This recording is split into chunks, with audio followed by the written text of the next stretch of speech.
अस्सलाम वालेकुम। Welcome to smart ERP by Innovate Technologies. और आज के इस ट्यूटोरियल में हम बात करने जा रहे हैं कि वो कौन से ऐसे बेसिक स्टेप्स हैं जिनकी मदद से आप स्मार्ट ईआरपी को बहुत आसानी से इस्तेमाल कर सकते हैं। तो सबसे पहले आप अपना यूज़र नेम और पासवर्ड यहाँ पर एंटर करेंगे जो कि आपको प्रोवाइड किया गया है।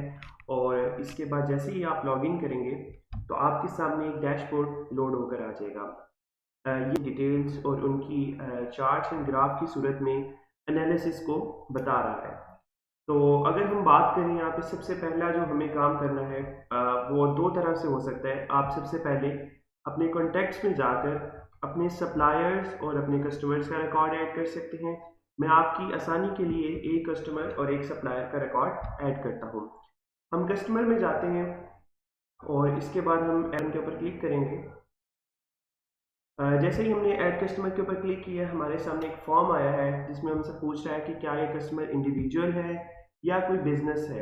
इंडिविजुअल के ऊपर क्लिक करके उसका नाम, फॉर एग्जांपल मैं यहाँ पर अब्बास सेव कर रहा हूँ, उनका मोबाइल नंबर जो भी उन्होंने आपको मोबाइल नंबर प्रोवाइड किया है, और अगर इसके अलावा आप उनकी मज़ीद जो भी इंफॉर्मेशन रखते हैं, उनका landline number, email number, date of birth या यहाँ पर उनका टैक्स नंबर आप मेंशन कर सकते हैं। फॉर एग्जांपल मैं इनका टैक्स नंबर यहाँ पे मेंशन कर देता हूँ। ओपनिंग बैलेंस से मुराद जो भी आपका और उनका आपस में प्रीवियस बैलेंस है आप यहाँ पे मेंशन कर देंगे। पे टर्म से ये मुराद होता है कि आप अपने जो भी क्लाइंट को डिफ़ॉल्ट एक डेट देना चाहते हैं। फॉर एग्जांपल मैं इधर यहाँ पे 10 डेज़ मेंशन कर, तमाम जो इसके बिल होंगे जो इस कस्टमर को हम सेल करेंगे उनके ऊपर 10 डेज़ की लिमिट होगी, यानी कि 10 डेज़ के बाद उनकी सेल का हम क्रेडिट लिमिट है।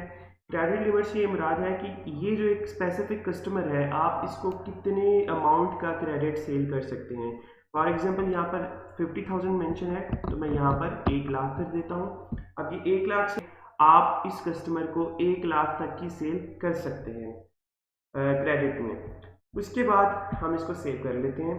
जैसे ही हम सेव करेंगे आप देख सकते हैं कि यहाँ पर अब्बास के नाम से एक एंट्री आ चुकी होगी। ये हम देख सकते हैं अब्बास के नाम से एक एंट्री है, उनका क्रेडिट लिमिट 1 लाख है, ये टर्म 10 दिनों का है, ओपनिंग बैलेंस 98,000 है, एडवांस बैलेंस 0 है, मोबाइल नंबर और बाकी तमाम डिटेल्स भी आप यहाँ पर देख सकते हैं। बिल्कुल इसी तरह से हम कोई सप्लायर भी ऐड कर सकते हैं। सप्लायर के अंदर भी उनसे यही इंफॉर्मेशन रिक्वायर होती है। अभी इसके बाद हम चलते हैं नेक्स्ट स्टेप की तरफ जो है प्रोडक्ट्स। अब आपने यहाँ पर ऐड प्रोडक्ट के ऊपर आना है और आपकी जितनी भी प्रोडक्ट्स हैं आप वो यहाँ से ऐड कर सकते हैं। फॉर एग्जांपल मैं यहाँ से प्रोडक्ट ऐड करता हूँ सर्फ एक्सेल 1 kg। इसका SKU जो शॉर्ट कोड होता है आप इसको लिखना चाहें तो लिख सकते हैं। अगर आप इसको एम्प्टी रखेंगे तो ये ऑटोमेटिक जनरेट होकर आ जाएगा। उसके बाद उसके यूनिट आप इसकी किस में सेल करना है, पीसेज में सेल होता है या किलोग्राम में सेल होता है या कॉटन है या इसका लीटर में सेल हो रहा है, तो फिल वक्त बाय डिफ़ॉल्ट हमारा पीसेज के अंदर ही सेल हो रहा होता है। आप इसको कोई ब्रांड सेलेक्ट करना चाहते हैं तो आप इसको कोई ब्रांड असाइन कर सकते हैं, ये आपकी मर्जी है। ब्रांड और कैटेगरी कंपलसरी नहीं है, ये ऑप्शनल फीचर है, आप इसको इस्तेमाल करना चाहें तो कर सकते हैं। उसके बाद बिजनेस लोकेशन, आपको जैसा कि पता है कि ये सॉफ्टवेयर मल्टीपल वेयर हाउस या मल्टीपल लोकेशंस के लिए इस्तेमाल आप कर सकते हैं। तो ये जो प्रोडक्ट है कौन कौन से स्टोर के ऊपर या कौन कौन से गोदाम में अवेलेबल होगी आप इसको यहाँ से सिलेक्ट कर लेंगे। उसके बाद अलर्ट क्वांटिटी से ये मुराद है कि आपका जो स्टॉक है वो कितना रह जाए तो आपको इसकी अलर्ट आए कि आपकी ये प्रोडक्ट आउट ऑफ स्टॉक होने वाली है। तो मैं इसको 20 कर देता हूँ, यानी कि जब मेरे 20 पीस रह जाएंगे तो मुझे अलर्ट आएगा कि मेरा ये वाला प्रोडक्ट जो है आउट ऑफ स्टॉक होने वाला है। उसके बाद ये सारी इन्फॉर्मेशन कुछ एक्स्ट्रा है, ये नॉर्मल बिजनेस में इस्तेमाल नहीं होती, लेकिन कुछ ऐसे बिजनेस होते हैं जिनकी रिक्वायरमेंट होती है कि वो एक्स्ट्रा इन्फॉर्मेशन भी स्टोर करना चाहते हैं तो वो ये कर सकते हैं। उसके बाद आपने यहाँ पर आकर अपने प्रोडक्ट के टैक्स वगैरह की इंफॉर्मेशन देनी है कि इसके ऊपर क्या कोई टैक्स अप्लाई होता है, आपने दिया है। प्रोडक्ट जो सेलिंग प्राइस है क्या उसके अंदर टैक्स शामिल है या नहीं है, तो आप इसको इंक्लूसिव कर दें या एक्सक्लूसिव कर दें, जो भी आपकी बिजनेस की नेचर है।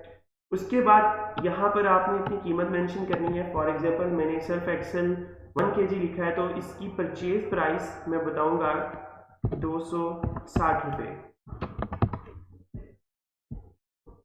और इसकी जो यहाँ पर ये लास्ट वाले खाने के अंदर हम लिखेंगे इसकी सेल प्राइस, यहाँ पर हमने इसे लोगों को सेल करना है, तो वो है 310 रुपये। अभी ये आपने प्रोडक्ट की बेसिक इन्फॉर्मेशन स्टोर कर दी है। इसके बाद अगर आप इसका ओपनिंग स्टॉक भी ऐड करना चाह रहे हैं, यानी कि आपके पास ऑलरेडी कुछ पड़ा हुआ है या कुछ स्टॉक पड़ा हुआ है, तो आप save and add opening stock का बटन प्रेस करेंगे और जैसे ही आप ये बटन प्रेस करेंगे वो आपसे पूछेगा कि इसकी क्या क्वांटिटी लोकेशंस के ऊपर। सबसे पहले वो लोकेशन शो कर रहा है मुझे इनोवेटेक। मैं यहाँ पे कहता हूँ कि यहाँ पे मेरे पास 100 पीस पड़ा हुआ है। गुजरात में मेरे पास 200 पीस पड़ा हुआ है, ठीक है। और रहीमिया खान में मेरे पास 80 पीसेस पड़े हुए हैं। ये सब मेंशन करने के बाद आप देख सकते हैं कि इनकी ऑटोमेटिक कैलकुलेशन होकर सब टोटल्स भी आ गए हैं। मैं इसको सेव कर लूँगा। जैसे ही मैं इसको सेव करूँगा, अब ये प्रोडक्ट और मेरा स्टॉक ऐड हो चुका है। मैं इसको देखना चाहूँ तो मैं सिंपली यहाँ पर सर्फ एक्सेल लिखूँगा और उसकी जितनी भी डिटेल्स हैं वो मेरे सामने शो हो जाएंगी। जैसा कि आप देख सकते हैं, ये मैंने सर्फ एक्सेल के ऊपर क्लिक किया है, मुझे इसकी वो तमाम डिटेल्स बता। ये इसकी यूनिट प्राइस इतनी है, करंट स्टॉक गुजरात में इतना है, रहीमिया खान में इतना है, उस करंट स्टॉक की वैल्यू कितनी है, कितने यूनिट सेल हो चुके हैं, कितने ट्रांसफ़र हुए हैं या कितने एडजस्ट हुए हैं, वो सारे का सारा यहाँ पर हमें शो हो जाएगा। अभी इसके बाद नेक्स्ट जब हम अपने प्रोडक्ट्स भी ऐड कर लेंगे, अपने कस्टमर भी ऐड कर लेंगे, देन हमारा मेन और सबसे इम्पॉर्टेंट फीचर आ जाता है, वो है सेल। आपने यहाँ पे ऐड सेल के फॉर्म के ऊपर आना है। ऐड सेल के फॉर्म के ऊपर जैसे ही आप आएंगे, यहाँ पर सबसे पहले आप अपने कस्टमर का नाम सेलेक्ट करेंगे। सॉरी, यहाँ पर अभी हमने अब्बास नाम का कस्टमर ऐड किया था। मैं यहाँ पर सर्च करूँगा अब्बास, तो इसको मैं एंटर कर दूंगा। यहाँ पर आपने एक चीज़ लाजमी तौर पर याद रखनी है कि आपको हर दफ़ा कस्टमर का रिकॉर्ड न्यू एंटर करने की ज़रूरत नहीं है, बल्कि आप प्रीवियस कस्टमर को यहाँ से सर्च करके एंटर करेंगे।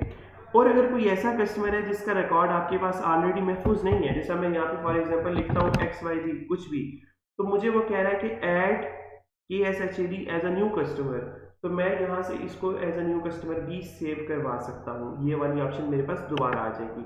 लेकिन मैं यहाँ पर अब्बास सेलेक्ट करता हूँ, तो आप देख सकते हैं कि जैसे मैंने अब्बास सेलेक्ट किया है, मेरा पे टर्म 10 दिनों का आ गया है। इसका मतलब ये है कि इस इनवाइस की जो मैं एज बता रहा हूँ कि वो 10 दिन है, 10 दिन के बाद ये इनवाइस ऑटोमेटिकली ड्यू लिस्ट में शो होने लग जाएगी। अभी इसका स्टेटस यहाँ से आप इसको फाइनल, ड्राफ्ट, कोटेशन या परफॉर्मा।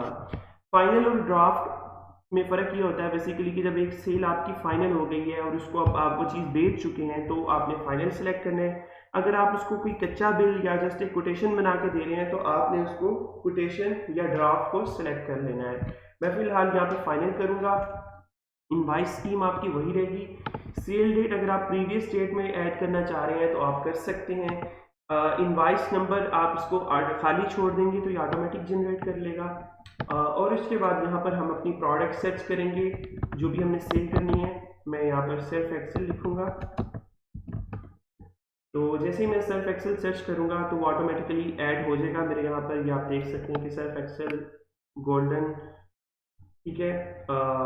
इसकी क्वांटिटी जितनी मैं सेल कर रहा हूँ वो मैं मेंशन कर दूंगा। अगर मैं वक्ती तौर पर इसकी प्राइस चेंज करना चाह रहा हूँ कि मैं इस कस्टमर को 310 की बजाय 300 में देना चाह रहा हूँ, तो इसके दो तरीकाकार हैं।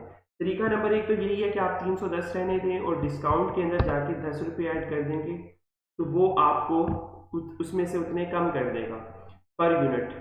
लेकिन दूसरा तरीका का ये भी हो सकता है कि अगर आप इसकी प्राइस को ही चेंज करके 290 लिखना चाह रहे हैं या 300 लिखना चाह रहे हैं, तो आप इसको ऐसे भी चेंज कर सकते हैं, ठीक है। उसके बाद आप यहाँ पर इसकी कुछ सेल नोट लिखना चाह रहे हैं, ऑर्डर विल बी डिलीवर्ड, जो भी आप इसका कस्टमर को कोई पैगाम मंजाना चाह रहे हैं वो आप यहाँ पर अपना पैगाम लिख सकते हैं। उसके बाद अगर आप उस कस्टमर को ये सामान बिल्टी करवा रहे हैं या ये सामान आपने उसको किसी शिपिंग के थ्रू भेजना है, तो आप उसकी डिटेल्स भी यहाँ पे मेंशन कर सकते हैं, उसके चार्जेस भी यहाँ पे मेंशन कर सकते हैं, उसका स्टेटस भी मेंशन कर सकते हैं। अब यहाँ पे लास्ट पे आ गया पेमेंट वाला पोर्टल। यहाँ पर आपको टोटल बिल शो हो रहा होगा। अब आपने उससे जितनी पेमेंट रिसीव की है, आप उतनी पेमेंट यहाँ पे अमाउंट वाले डब्बे में मेंशन कर देंगे, और जो भी पेमेंट मेथड से आप पेमेंट रिसीव कर रहे हैं, वो कैश है, कार्ड है, बैंक ट्रांसफ़र है, वो भी आप मेंशन कर देंगे। तो फॉर एग्जांपल मैं सपोज करता हूँ कि ये कस्टमर ने मुझे 152 रुपीज़ दिए हैं, जबकि उसकी